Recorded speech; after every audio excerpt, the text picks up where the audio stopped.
अरे रे रे रे रे, हे भगवान! अरे ये कैसी किस्मत दी है तूने मुझे। जीवन भर इन हाथों में कुल्हाड़ी और कंधों पर लकड़ियों का बोझ ही लिखा है क्या। अरे आज भी मंडी में लकड़ियों का सही दाम नहीं मिला। अब घर जाकर भूखे बच्चों को क्या जवाब दूंगा। अरे आधी रोटी से उनका पेट कैसे भरेगा, कैसे। अरे रे। अचानक उसकी नजर रास्ते के बीचों बीच पड़े एक अत्यधिक चमकते हुए स्वर्ण मुकुट पर पड़ी। मुकुट की चमक देखकर लकड़हारा ठिठक गया। हाँ? अरे ये इतनी तेज चमक कैसी? आहा, ये तो शुद्ध सोने का मुकुट लग रहा है। लगता है किसी बड़े महाराज का मुकुट इस बीहड़ जंगल में गिर गया है। लालच और आश्चर्य में उसने अपना गट्ठर जमीन पर फेंक दिया और मुकुट उठा लिया। अरे कितने बहुमूल्य रत्न जड़े हैं इसमें। हा हा हा हा हा, इसको बेचकर तो मेरी 7 पुश्तें भी बैठ कर खाएंगी, तब भी धन कम नहीं होगा। आज तो मेरी सारी दरिद्रता समाप्त हो गई। देने वाला जब भी देता देता चप्पड़ फाड़ के। लकड़हारे ने खुशी से पागल होकर उस जादुई मुकुट को अपने सिर पर पहन लिया। अब मैं बनूंगा राजा।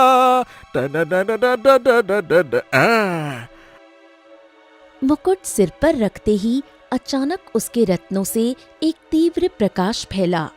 लकड़हारा भय से चीख उठा और देखते ही देखते उसी मुकुट के भीतर समा गया।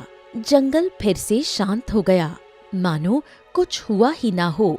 लकड़हारे के मुकुट में समाते ही पेड़ की डाल से उड़ता हुआ एक तोता नीचे उतरा और अपने पंजों में उस जादुई मुकुट को उठा लिया। तभी पास की घनी झाड़ियों के पीछे से एक व्यक्ति बाहर निकला। हाँ, इस लकड़हारे को मिलाकर मैंने पूरे 7 इंसानों की रूहों को इस मुकुट में कैद कर लिया। चलो, आज का काम तो मेरा पूरा हो गया। उस व्यक्ति ने उस मुकुट को अपनी झोली में डाल लिया। तोता उसके कंधे पर आकर बैठ गया और दोनों जंगल की ओर गहरे अंधकार में गायब हो गए। कुछ देर बाद वो व्यक्ति, जिसका नाम सोहन था, घने जंगल की एक अंधेरी गुफा में प्रवेश कर गया। गुफा के भीतर तंत्र मंत्र की वस्तुएं बिखरी हुई थीं। उसने मुकुट को धरती पर रख दिया और तोते की ओर देखा। हाँ, तो तुमने जैसा कहा था मैंने बिल्कुल वैसा किया। अब बताओ आगे क्या करना है? बहुत आसान है। देखो, तुम्हें इस मुकुट में जो बहुमूल्य मोती दिख रहे हैं ना, अब तुम उन मोतियों को इस मुकुट से आसानी से निकाल सकते हो, क्योंकि इस मुकुट के अंदर 7 रूहें कैद हैं और तुम नहीं जानते कि इन मोतियों की कीमत कितनी है। ये अत्यंत कीमती मोती हैं। जिसके पास ये मोती होते हैं, संसार में उससे अधिक धनवान कोई नहीं होता। मुकुट में जड़े हुए ये मोती साधारण मोती नहीं हैं, बल्कि इच्छा पूर्ति करने वाले मोती हैं। सोहन गहरी सोच में डूब गया। उसकी आंखों में लालच और संशय एक साथ तैर रहे थे। चलो ये भी ठीक है, मैं इन मोतियों को इस मुकुट से निकाल दूंगा, लेकिन तुमने मुझे वचन दिया था कि तुम मुझे मेरे भाई मोहन से मिलाओगे। कहाँ है वो? तोते ने गहरी नजर से सोहन को देखा। मिल जाएगा, मिल जाएगा, वो भी मिल जाएगा। पहले मुकुट से मोती तो निकालो। सोहन ने तोते को शक भरी नजरों से देखा। किसी भी कीमत पर नहीं, पहले मुझे मेरे भाई मोहन से मिलवाओ, उसके बाद ही मैं मुकुट से मोती निकालूंगा। तोता कुछ क्षण मौन रहा, फिर उसकी आंखों में एक विचित्र चमक उभरी।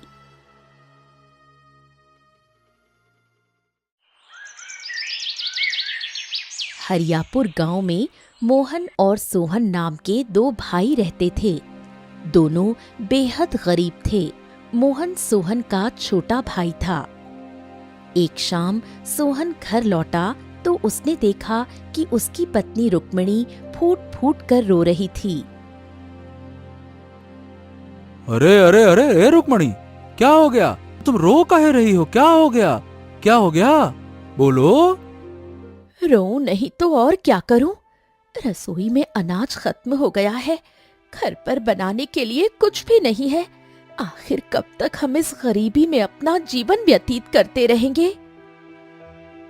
ये सुनकर सोहन कुछ देर के लिए निराश हो गया। तभी वहां उसका छोटा भाई मोहन आ गया। भैया, भाभी बिल्कुल सही कह रही हैं।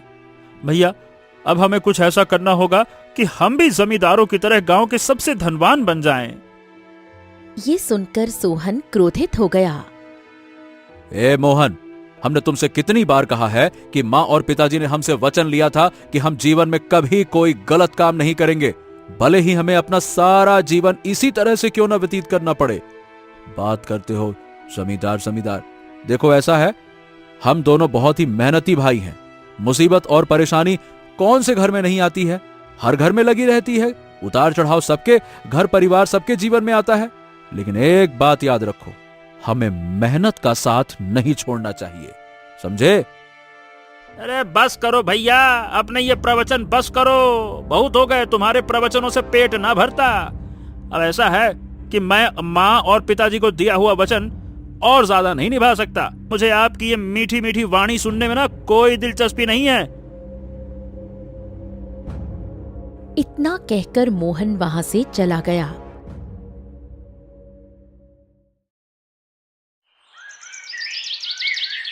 अगले दिन सोहन मजदूरी पर जाने की तैयारी कर रहा था कि तभी मोहन फिर उसके सामने आ खड़ा हुआ। भैया, मैंने सोच लिया है कि अब मैं व्यापार करूंगा। व्यापार? अरे छोटे व्यापार करने के लिए धन की आवश्यकता होती है, और हमारे पास इतना धन कहाँ है, बता। चाहे जो भी हो, मैंने सोच लिया है, और मैं धन के लिए जमींदार से कर्ज लूंगा। गजब बात करता है तू भी। अरे तू जानता है कि जमींदार का ब्याज कितना ज्यादा होता है, इसके बाद भी? वो सब मैं देख लूंगा भैया। व्यापार में मुनाफा भी होता है, ये भी ध्यान रखो। ब्याज ब्याज ब्याज। इतना कहकर मोहन वहां से चला गया। कुछ देर बाद मोहन जमींदार की हवेली पहुंचा।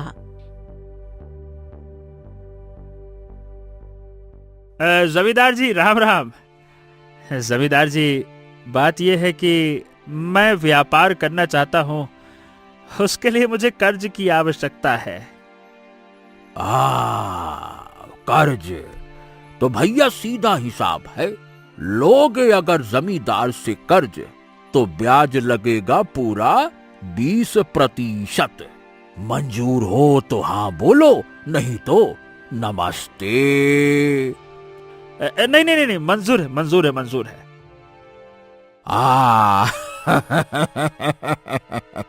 देखो भैया, ऐसा है कि वैसे तो मैं जब भी किसी को कर्ज देता हूं ना, तो कुछ ना कुछ गिरवी रखवा लेता हूं, भाई सुरक्षा के लिए और काहे के लिए।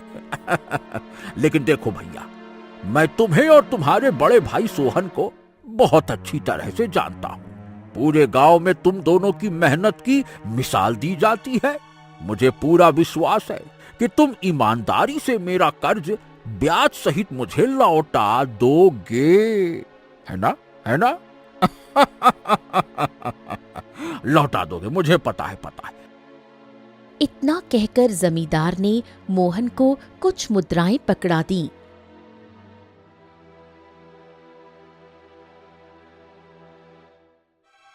मोहन प्रसन्न होकर उन मुद्राओं को लेकर घर लौट आया। भैया, मैं जमींदार से कर्ज ले आया। लेकिन छोटे, इस कर्ज में मेरी मर्जी नहीं थी। खैर, ये बताओ कि आखिर तुम इससे कौन सा व्यापार करोगे, और अगर सोच लो व्यापार में घाटा हो गया तो यह भी सोचो कि तुम उसका कर्ज कैसे चुकाओगे। आप घाटे वाटे की बात काहे करते हो? आप उसकी चिंता मत कीजिए। तभी सोहन की पत्नी रुक्मिणी वहां आ गई। आप तो कुछ करते नहीं और ऊपर से आपका छोटा भाई कुछ करने की सोच रहा है, तो आप उसका साथ देने के बजाय उसे और ज्यादा डरा रहे हैं। सोहन खामोश हो गया और कुछ नहीं कहा। समय बीतता गया। एक दिन मोहन निराश होकर घर लौटा। उसका चेहरा उतरा हुआ था। हाँ, अरे अरे, ए मोहन, ये तेरा चेहरा इतना उतरा हुआ क्यों है? क्या बात है, बता। सोहन की बात सुनकर मोहन की आंखों में आंसू आ गए। भैया सोचा था कि जमींदार से कर्ज लेकर दूसरे गांव से अनाज खरीद कर राज्य में बेचूंगा और अच्छा खासा लाभ कमाऊंगा, लेकिन मेरे साथ धोखा हो गया। मंडी में एक व्यापारी ने मुझे खराब फसल बेच दी जो किसी काम की नहीं थी। घाटा हो गया, घाटा। ये सुनकर सोहन चौंक गया। उसके चेहरे पर चिंता की रेखाएं उभर आईं। तो मोहन, अब ये बात भी तू अच्छी तरह से जानता होगा कि जमींदार कर्ज कितनी सख्ती से वसूलता है, पता है ना? ये सुनकर मोहन बुरी तरह चौंक गया और वहां से चला गया।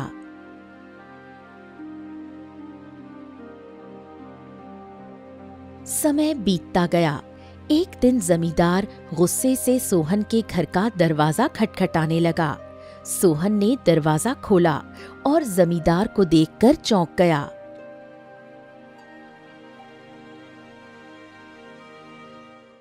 जमींदार जी? अरे देखो सोहन, तुम्हारे छोटे भाई ने मुझसे 20% ब्याज पर कर्ज लिया था, लेकिन ना तो उसने ब्याज चुकाया और ना ही मेरी मूल रकम लौटाई। ए भैया, कान खोल के सुन ले सोहन, मैं तुम्हें 3 दिन की मोहलत देता हूँ। मैं तुम्हें 3 दिन की मोहलत देता हूँ। अपने छोटे भाई से कह देना कि वो मेरा कर्ज ब्याज सहित मेरी हवेली में पहुंचा दे, नहीं तो मुझसे बुरा कोई नहीं होगा। इतना कहकर जमींदार वहां से चला गया। कुछ देर बाद जब मोहन घर आया तो सोहन ने सारी घटना उसे बता दी। मोहन चिंता में डूब गया और चुपचाप वहां से निकल गया।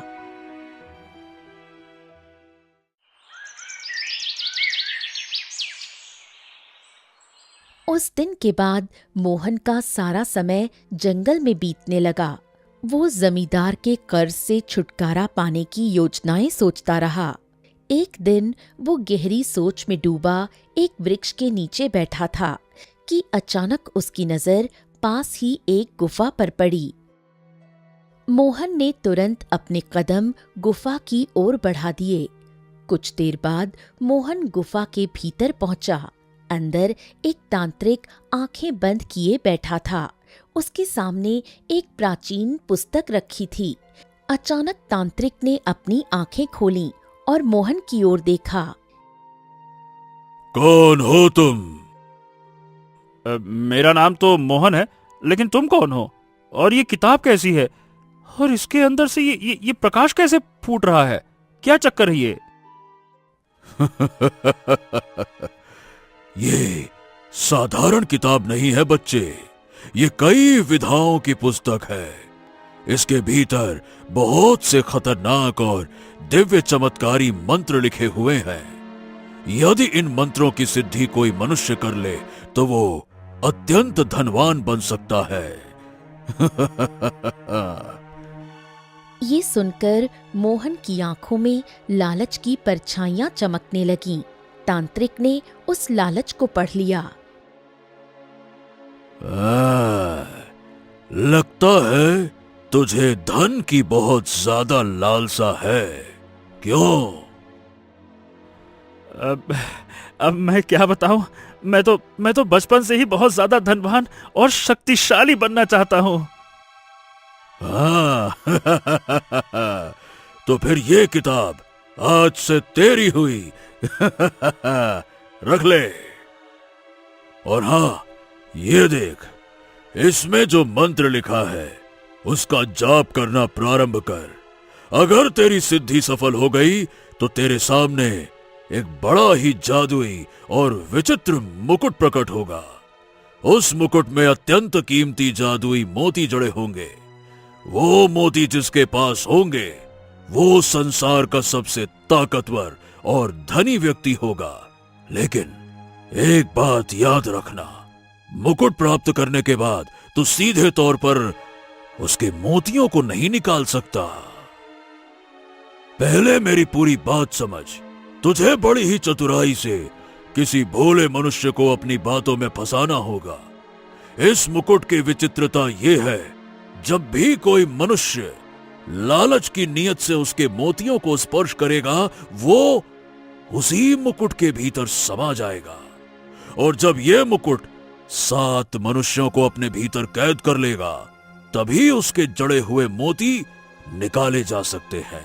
लेकिन ध्यान रहे, मुकुट के मोती वही मनुष्य निकाल सकता है जिसने उन 7 मनुष्यों को उसमें कैद किया हो।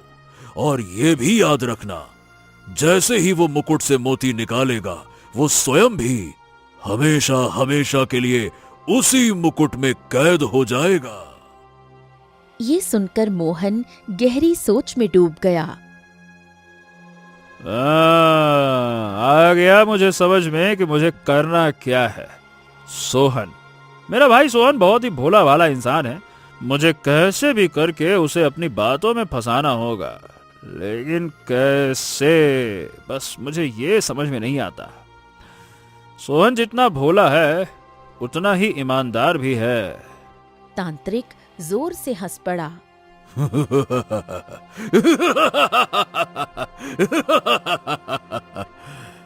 सुन, इस किताब के अंदर कुछ मंत्र ऐसे भी हैं जो इतने शक्तिशाली हैं कि उनकी सिद्धि करके तुम किसी भी जानवर या पक्षी का रूप धारण कर सकते हो।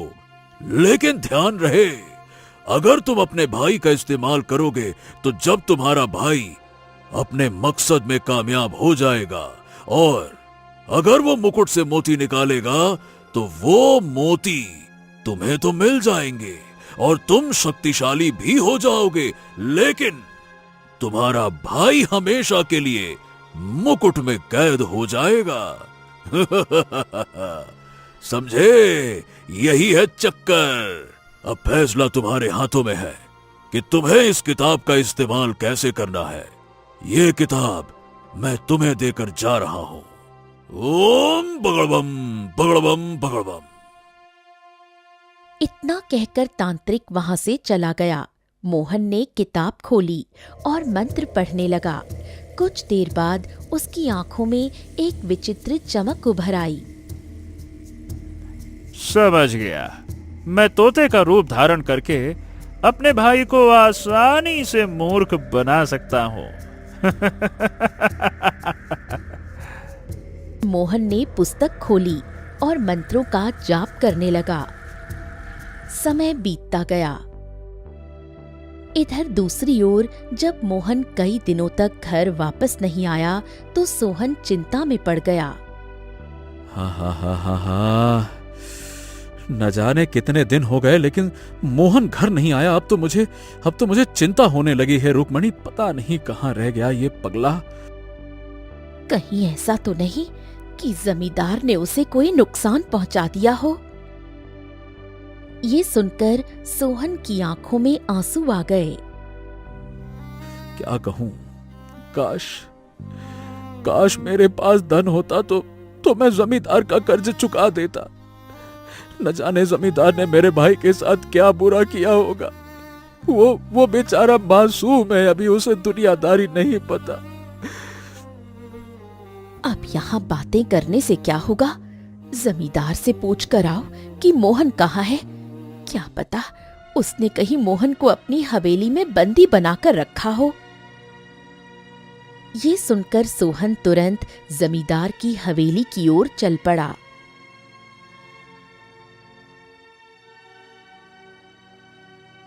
जमींदार, जमींदार, जमींदार ये बताओ मेरा भाई कहाँ है?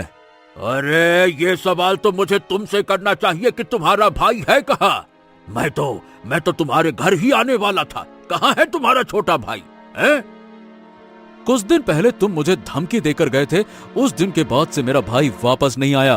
कहीं तुमने मेरे भाई के साथ कुछ बुरा तो नहीं कर दिया हैं? अरे अरे अरे, ये अपनी काली जुबान और बकवास बंद कर दे सोहन। मैं तुम्हारे भाई को कर्ज देकर उल्टा फंस गया हूँ। सच तो ये है कि तुम्हारा भाई मुंह छिपाकर कहीं भाग गया। कर्जा चुकाने की हैसियत नहीं होती है तो लोग ऐसा ही करते हैं। भगोड़ा कहीं का। इतना कहकर जमींदार वहां से चला गया, लेकिन सोहन को जमींदार की बातों पर विश्वास नहीं हुआ। वो चुपचाप घर लौट आया।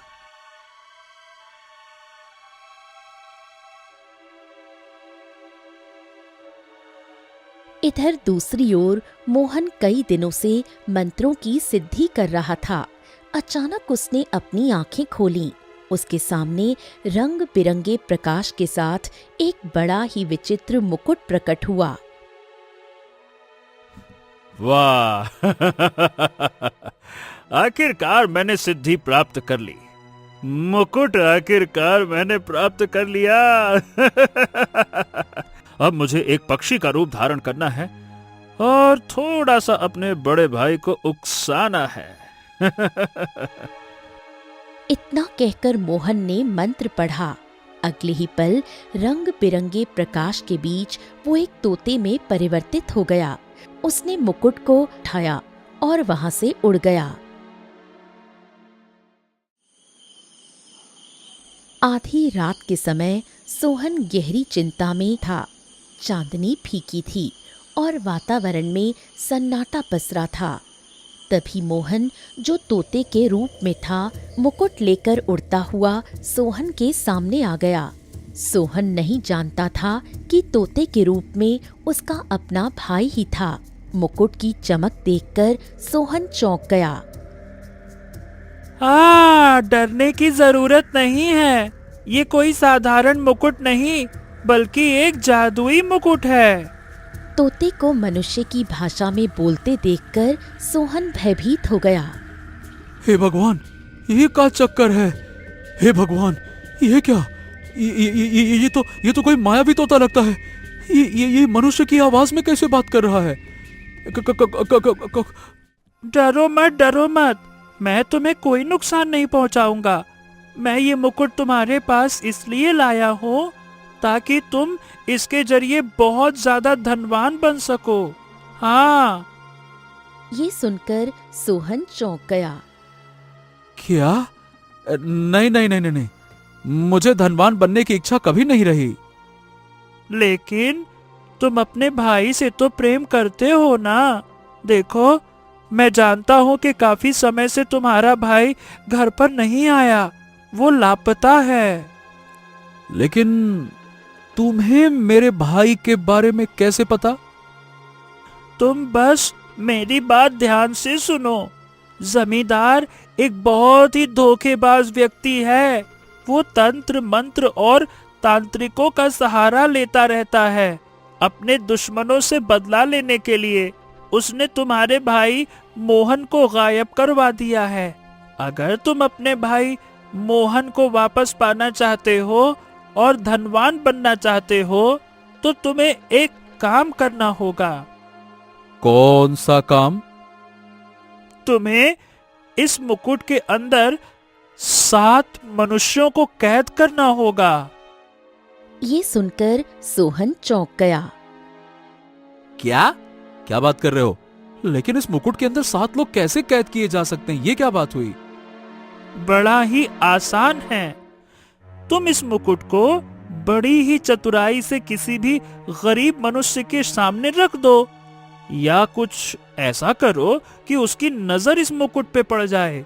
बस इसमें जड़े हुए नायाब मोतियों को देखकर उस गरीब मनुष्य की आंखों में लालच जाग ही उठेगा।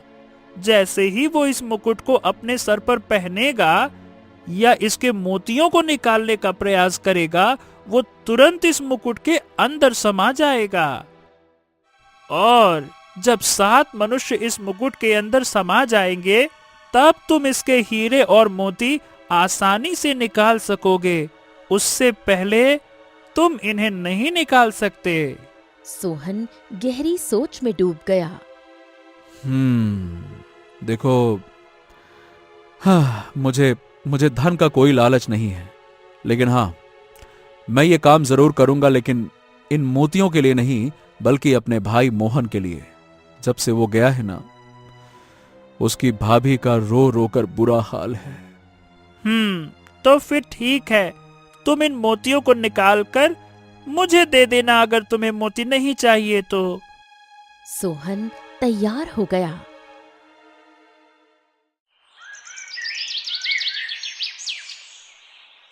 उस दिन के बाद सोहन मुकुट को लेकर जंगल चला जाता और चुपके से किसी न किसी स्थान पर रख देता, जहां से कोई यात्री या लकड़हारा गुजरता था। जब भी कोई गरीब यात्री उस मुकुट को देखता, उसके मन में लालच की परछाइयां तैरने लगतीं। जैसे ही वो मुकुट को छूता या पहनने की कोशिश करता, वो तुरंत मुकुट के अंदर समा जाता। धीरे धीरे 7 मनुष्य उस मुकुट के भीतर कैद हो गए। अगले ही पल रंग बिरंगी चमक के साथ तोता मोहन के रूप में परिवर्तित हो गया। मोहन? तो तू ही तोते के रूप में था? हाँ भैया, मैं ही था, और ये सब मैंने धनवान बनने के लिए किया। अरे भैया, सोच कर देखिए, 7 लोग इस मुकुट के अंदर कैद हैं, मुकुट आपके सामने है। अरे इसके नायाब कीमती मोती निकाल कर मुझे दे दीजिए। ये सुनकर सोहन की आंखों में आंसू आ गए। अच्छा, इसका मतलब तूने मुझे जो बताया था, जमींदार के बारे में जो कहा था, यानी कि वो सब कुछ झूठ था। ओहो, झूठ बोलना पड़ा भैया। सोचिए, हाँ, झूठ के पीछे पड़े हो, मोतियों के पीछे पड़ो।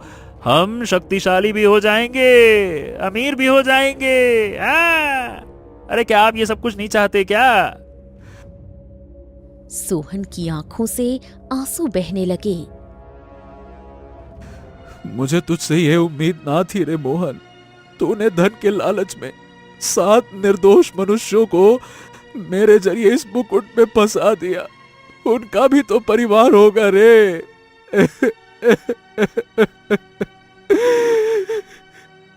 इतना कहकर सोहन फूट फूट कर रोने लगा। अरे तूने कितना घिनौना अपराध करवा दिया रे मोहन, केवल और केवल ये मामूली से मोतियों की वजह से है। ए भैया, बस करिए अब, ये आंसू फांसू ना बहाइए। वो सभी अपने लालच के भेंट चढ़े हैं। मैंने जबरदस्ती धक्का नहीं दिया कि इसमें धक्का दे के घुसेड़ दिया हो। अरे ये बताइए, क्या मैंने जबरदस्ती मुकुट उनके हाथों में दिया था क्या? चलिए, अरे बस रोना धोना बंद करिए, अब देर मत कीजिए, मुझसे रहा नहीं जा रहा है। इन मोतियों को मुकुट से निकाल दीजिए, चलिए जल्दी करिए। अरे देख क्या रहे हैं, जल्दी करिए, चलिए चलिए चलिए, जल्दी जल्दी। मोहन के भीतर लालच पूरी तरह हावी हो चुका था।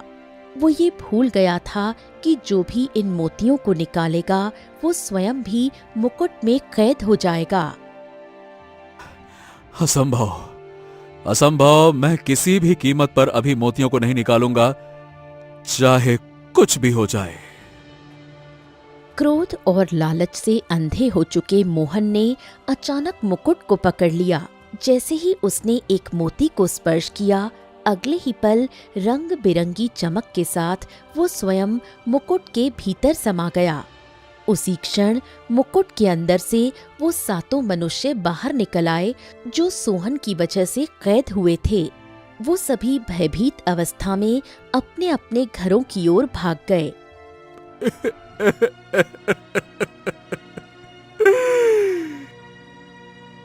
तभी मुकुट के भीतर से एक गंभीर आवाज गूंजी। जिसने सिद्धि करके मुझे प्राप्त किया था, वो मेरे मोतियों को नहीं निकाल सकता। तुम्हारे भाई मोहन ने बड़ी गलती कर दी।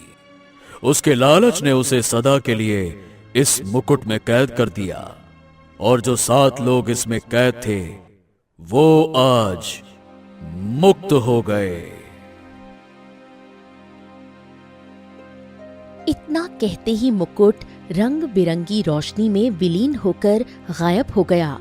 सोहन की आंखों में आंसू थे। वो भारी मन से अपने घर लौट आया। उस दिन सोहन ने समझ लिया कि धन और शक्ति की अंधी चाह इंसान को अपने ही लोगों से दूर कर देती है। लालच की आग अंत में केवल विनाश देती है।